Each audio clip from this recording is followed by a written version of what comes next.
नमस्कार. सफर with काजलच्या mini ब्लॉगमध्ये तुमच्या सर्वांचं स्वागत आहे. तर चला आजच्या मिनी ब्लॉगला सुरू करूया. तर आज आहे एकादशी. तर आज मी चालले होते खाटू श्यामला. तुम्ही म्हणाल खाटू श्यामला तेही आत्ता? तर थांबा, मी राजस्थानच्या खाटू श्यामला नाही तर पुण्यामध्ये असलेल्या खाटू श्यामला चालले आहे, तेही कोंढव्यामध्ये. नेहमीप्रमाणे संचितीच्या इथे ट्रॅफिक होती.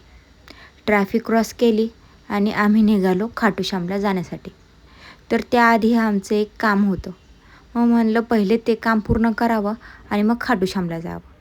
त्यासाठी आम्ही सर्वात पहिले मार्केट यार्डला गेलो. मार्केट यार्डचं काम झालं आणि तिथून आम्ही निघालो खाटू श्यामला जाण्यासाठी. मॅपला मंदिर सर्च केलं आणि दाखवत होतं की फक्त 15 ते 20 मिनटामध्ये तुम्ही पोहोचाल. मग काय मॅप चालू केला आणि त्या मॅपने आम्हाला कुठून कोणत्या गल्लीबोळातून काढलं काही कळालंच नाही. मग कसं तरी करता आम्ही पोचलो खाटू श्यामला. हे समोर तुम्ही पाहू शकता, हे आहे पुण्यातलं खाटू श्यामचं अतिशय सुंदर असं मंदिर. आज एकादशी असल्या कारणाने इथे थोडीशी गर्दी होती, पण ठीक आहे म्हणलं आता दर्शन तर घ्यायला आलो आहे. इतकी छान दर्शन झालं आणि तुम्ही पाहू शकता किती छान शृंगार केलेला आहे खाटू श्यामचा. इथे तुम्ही सालासर बालाजी यांचंसुद्धा दर्शन घेऊ शकता.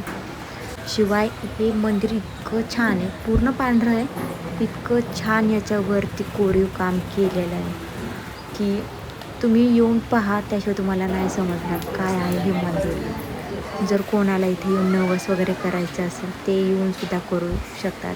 हे पाहू शकतात लोकांनी नवस केलेले आहे. तुम्ही इथे खाटू श्यामसोबतच सालासर बालाजी यांच्यासोबत राम, लक्ष्मण, सीता यांचं दर्शन घेऊ शकता. त्यासोबत इथं गणपतीची ही मूर्ती आहे, देवीची सुद्धा आहे. आज एकादशी असल्या कारणाने इथे प्रसाद वाटप चालू होता. हा होता प्रसाद. बर्फी पण इतकी मस्त होती की नाही सांगू शकत मी तुम्हाला. नक्कीच येऊन इथे विजिट करा. आणि जर तुम्हाला आजचा माझा हा ब्लॉग आवडला असेल तर प्लीज चॅनलला सबस्क्राईब करा, लाईक करा, कमेंट्स करा आणि इन्स्टाला जाऊनसुद्धा फॉलो करायला विसरू नका. बाय.